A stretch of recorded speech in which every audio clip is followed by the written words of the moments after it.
미야, 이번엔 내가 한국에서 들은 서연이라는 친구가 여고 시절에 겪었던 이야기야. 서연이가 다니던 학교에는 아주 기묘한 전통이 하나 있었대. 아침마다 학생들이 학교 복도 창가에 사탕을 하나씩 올려두는 거였지. 그 전통이 왜 생겼는지 알려면 한 학생이 겪었던 일부터 알아야 해. 어느 날 땡땡이를 치려고 아무도 없는 화장실 칸에 숨어 있던 한 여학생이 있었어. 그런데 갑자기 누군가 화장실 첫 번째 칸부터 순서대로 문을 두드리더래. 똑, 똑. 노크 소리는 점점 가까워졌고 마침내 자기가 숨어 있는 마지막 칸의 문을 두드렸지. 놀라서 문을 확 열었지만 밖에는 아무도 없었어. 안심하고 고개를 돌리는 순간 자기랑 똑같은 교복을 입은 여학생이 입이 귀에 걸릴 만큼 찢어지게 웃으면서 바로 눈앞에서 쳐다보고 있더래. 그 귀신의 이름은 미숙. 몇 년 전 그 학교에 다니다가 스스로 목숨을 끊은 학생이라는 소문이 있었어.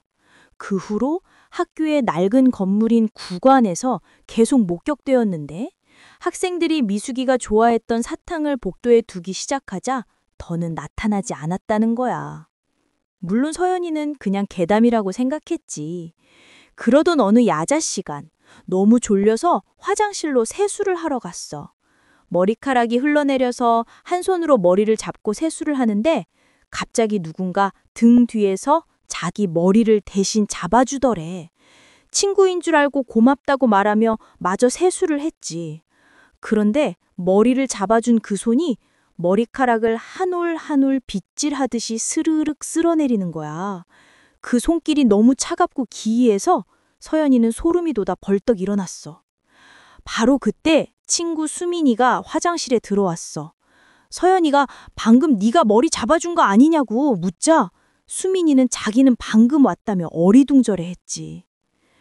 그날 밤 더 끔찍한 일이 벌어졌어. 야자가 끝나고 모두가 돌아간 뒤에 수민이가 깜빡 잊고 있는 핸드폰을 찾으러 다시 교실로 돌아갔대. 분명히 문을 잠그고 나왔는데 자물쇠가 풀려 있었지. 이상하게 생각하며 불이 꺼진 교실로 들어서는 순간 교실 한가운데에 긴 머리를 풀어 헤친 여학생이 가만히 서서 자기를 보고 있더래. 그리고는 속삭였어. 반가워. 나 들어가도 돼? 이 사건들 이후로 학교는 발칵 뒤집혔고 학생들은 더 열심히 복도에 사탕을 두기 시작했어. 그런데 진짜 무서운 이야기는 이제부터야, 미야. 짧은 여름방학 동안 전교 1등이던 반장이 아무도 없는 학교에 혼자 나와 자습을 했대. 어느 날 깜빡 잠이 들어 깨니 이미 밤이었어. 집으로 가려고 복도로 나왔는데 저 멀리 미술실에서 유리가 깨지는 소리가 들렸지. 놀라서 달려가 보니 한 여학생이 이젤 앞에 웅크리고 앉아 울고 있었어.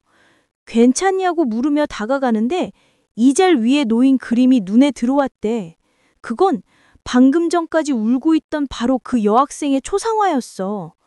그림 속 여자의 얼굴은 입이 찢어지라 웃고 있었고 가슴팍에 달린 명찰에는 김미숙이라는 이름이 선명하게 적혀 있었지. 반장이 겁에 질려 뒷걸음질 치자 울고 있던 미숙이가 천천히 고개를 들었어. 그리고 그림과 똑같이 입이 찢어지라 웃으며 말했대.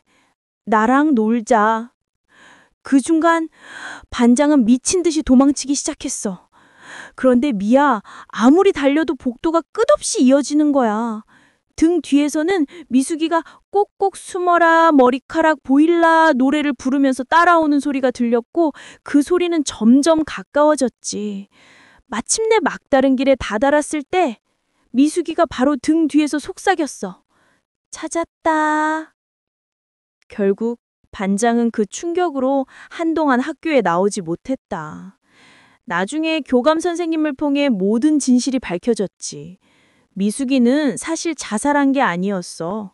몸이 너무 약해서 학교를 자주 결석했고 친구를 사귀고 싶은 마음에 학교에 올 때마다 항상 사탕을 한 움큼씩 가져와 친구들에게 나눠주던 그저 마음 따뜻한 소녀였다는 거야. 졸업을 앞두고 결국 병으로 세상을 떠났고 그를 그리워한 친구들이 추모의 의미로 사탕을 두기 시작했던 거래. 그 사연을 들은 서연이와 친구들은 그 후로 더 많은 사탕을 학교 곳곳에 두기 시작했다고 해.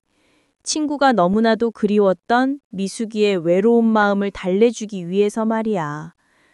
조금은 슬프면서도 따뜻한 이야기지?